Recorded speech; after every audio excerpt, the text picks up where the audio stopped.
She was extroverted in nature and adored social gatherings and inventions alike.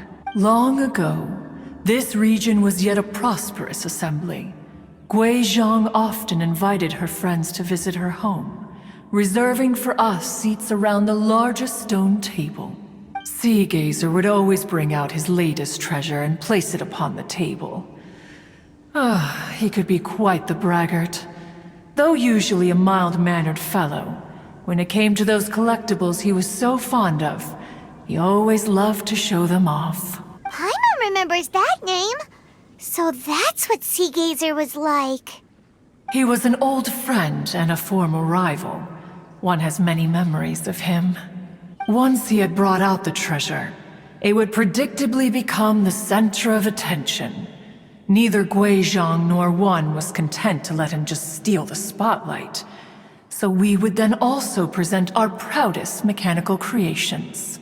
As adepti, we were each gifted in our own ways, and naturally proud of our accomplishments in our respective fields of expertise. As a result, one often quarreled with Sea Gazer. His treasures were not even of his own making. He just used his exploration skills to dig them out of the ground. How, pray tell, could he compare to me, when every single one of one's accomplishments were crafted by one's own hand?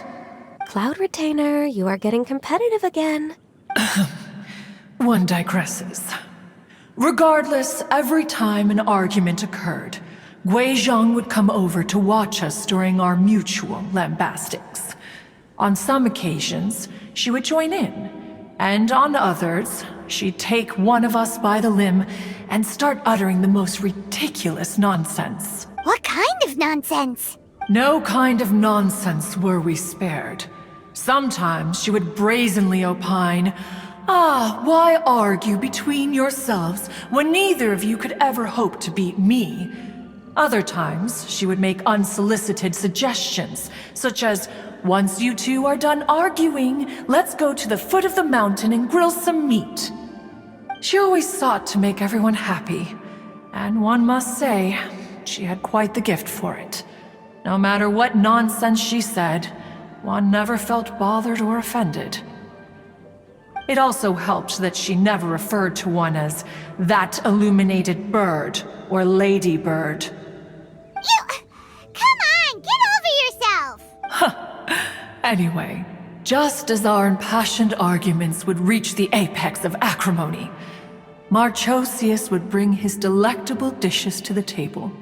Who would dare snub the stove god and his wondrous creations? At the sight of him, we would all immediately drop the argument and prepare the table for a night of feasting and drinking. Back then, one was always bothered by how the cups Rex Lapis brought were always too square for one's taste. Can you see yourselves ever enjoying a drink from a square cup? Then you are most tolerant, but that is its own virtue. Even one could never find fault with Marchosius's cooking. As we ate, Guizhong would continue to find topics for conversation, filling the table with humor and laughter. Each of those old fossils had their character flaws and points of obstinacy. So why was it that whenever we dined together, we always had a marvelous time? We would drink together from a spot high in the mountains until the moon set and the sun rose, and only then would the banquet finally come to an end. Streetwood Rambler would often remain to admire the flowers with Guizhong before returning to her own abode. The glaze lilies were far more abundant back then. Entire fields of them would appear to the eye as a veritable sea of flowers. Streetward Rambler? That would be Ping. You probably know her as Madam Ping. Oh, okay. Wait, this is a lovely story and everything, but didn't we come here to find that Adeptus from Mr. Dvorak's story? Or are you saying that it was Guizhong? Didn't she, already, Alas, long has one avoided this place for precisely that reason. The sights here are a reminder of a time long gone, and evoke much sorrow. One should have guessed that you would disrupt one's poignant moment of mourning with your incessant questioning. No matter, one will share the whole story with you now. In times gone by, one quarreled oft with Guizhong concerning mechanical principles. We each had our ideals, and neither would yield. Under the pretext of a social gathering, one invited the impartial Rex Lapis to judge the quality of our creations. But Rex Lapis declared that Guizhong's Obscuro Vulpus mechanism was superior. Though one was too proud to acknowledge it, in one's heart, one knew that Guizhong was indeed the superior talent in the mechanical arts. As for the story between Guizhong and Streetward Rambler, that begins with a certain bell.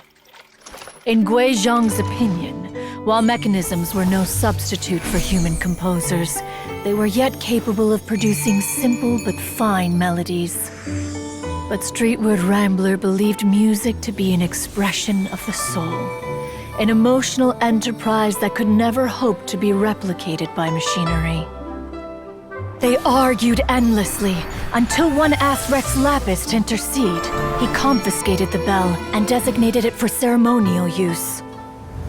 Thereafter, one would often find them convening in the mountains, discussing music, mechanics, and all the affairs of the mortal world.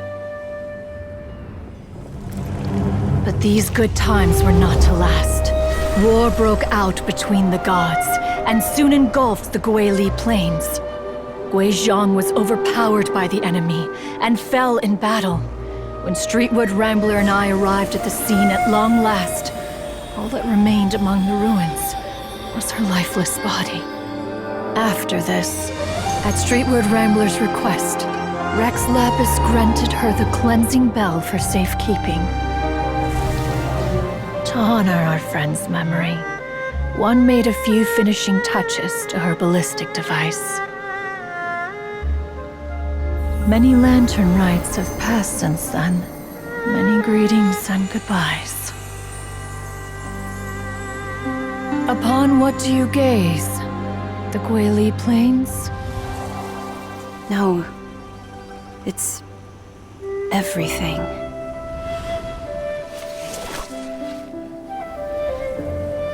We think of human life as like a lantern that's lit one minute and extinguished the next. But are we adepti so different? Perhaps as dust settles after a storm, we too must one day return to the world below. One has always been austere and private by nature, and has never relished socializing. One's dealings with Guizhong were born out of discussions on the discipline of mechanics. What? You have loads of friends, and you seem pretty chatty. Just because one is not ignorant of social graces does not mean one is fond of them. One is perfectly capable of partaking in conversation despite being introverted. But in the end, one is nothing like Streetward Rambler. She is dauntless but thoughtful, not to mention eloquent and wise. Moreover, her friendship with Guizhong was far greater than one's own. Back when they were rivals, they would often compete against one another in the realm of musical composition. That cleansing bell was one of Guizhong's proudest works, having the ability to both compose and perform. Wait, that's weird. Didn't Madame Ping say she pestered an old friend for that bell? And she also said something about being a vain beauty when she was young or something. Streetward Rambler, a vain beauty. My foot. That bell has a sad history. Clearly, she refrained from sharing with you the truth of its origins, since the right time had not yet come. As for her old friend, who else could it be? As soon as Streetward Rambler heard that a certain Zhang Li wished to borrow the bell, she realized that the man was none other than Rex Lapis, and that he had made an enormous decision. After all, We all have known each other for several millennia. Some things between us are implicitly understood. Whoa! So they were talking in secret code? Oh, Paimon did not see that one coming. Enough of your intrusions. Where was one up to? Ah, yes. One remembers now. The cleansing bell is powered by a mechanical art, and can be used to great effect as an accompanying instrument. After the passing of its creator, it was used on numerous occasions during rites of parting. But Streetwood Rambler did not acquire it from Rex Lapis for the purpose of producing further funerary tunes. No. Each time she rang it, it was to play the tune that Guizhong composed on it. The two once clashed over their beliefs about the meaning of music. Who would have thought that with Guizhong's passing and Streetward Rambler's mourning, two tunes composed in discord would eventually become one harmonious composition?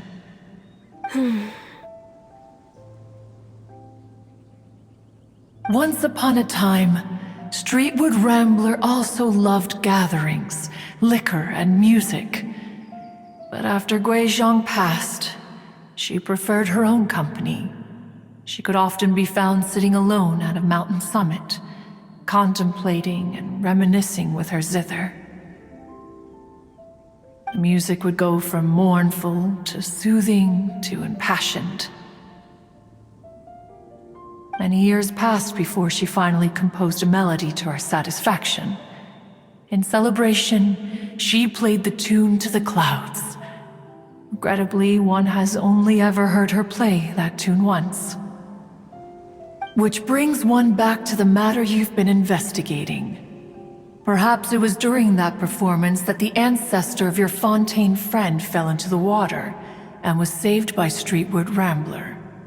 But if she was so happy with the melody, why would she only play it once? One was also greatly perplexed by this.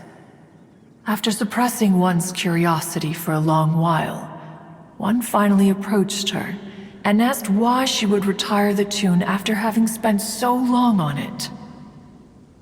In response, she said, "Though the strings that played that melody survive, the one who inspired it is gone. Tell me, Cloud Retainer, when the one attuned to my soul is no longer here, who else could hope to understand this tune?" Aw, poor Madam Ping. I just remember being taken care of by you when I was young. Once the Archon War came to an end, I stayed behind in Liyue Harbor to honor my contract. Although I met Guizhong a few times, I never knew anything of this particular story. Guizhong was quite the visionary, but tragically passed before her time. Her manuscripts still lie unfinished in the realm of clouds. Blank pages give one cause for contemplation on what might have been. Had you not decided to search for that mystery Adeptus, perhaps these stories, too, would have been lost to the sands of time. As of now, you know the truth. That the Adeptus who rescued the drowning man was none other than Streetwood Rambler. Do you intend to discuss this with her? Do you mean Ping might find the topic too distressing? Precisely. The passing of our old friend is a heavy topic that both of us are usually careful to avoid. If I may be so bold, Cloud Retainer, could it be that this is just your own personal opinion? Oh? How so? I've been in Liyue Harbor for quite a long time now, and I've witnessed many farewells along the way, so I too am well acquainted with the pain of the passing of a loved one. But this doesn't bring the city or its people to a standstill. They have to keep moving forward. Someone as perceptive and wise as Ping will surely have come to understand and embrace this. Though these immortal mountains have lost an Adeptus, the harbor of mortals has gained a wise elder. No loss can ever be undone, but there is always much that can still be gained. Ping has helped countless people, and will guide many others in the years to come. And all to whom she extends a helping hand become her friends. People she can admire flowers and discuss music with. Though it is heartbreaking to lose a kindred spirit, life goes on, because there are new friends waiting for you further down the road. We even asked Madame Ping what she thought about adding a music festival to this year's Lantern Rite.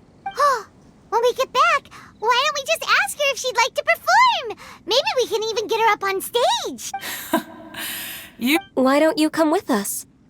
It's been a long time since you last spoke with Ping, and Liyue Harbor is always decorated so beautifully during the festival period.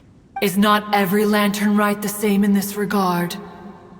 Were there ever anything new to discuss? One in Ping could meet any day of the year. I disagree. Each new day and each new year is different from those that have come before. How long will you simply let them pass you by? The edibles she brought this time were indeed quite delectable. Very well.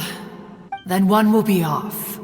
If the other old fossils have sneaked away into the city to amuse themselves, one shall soon find out.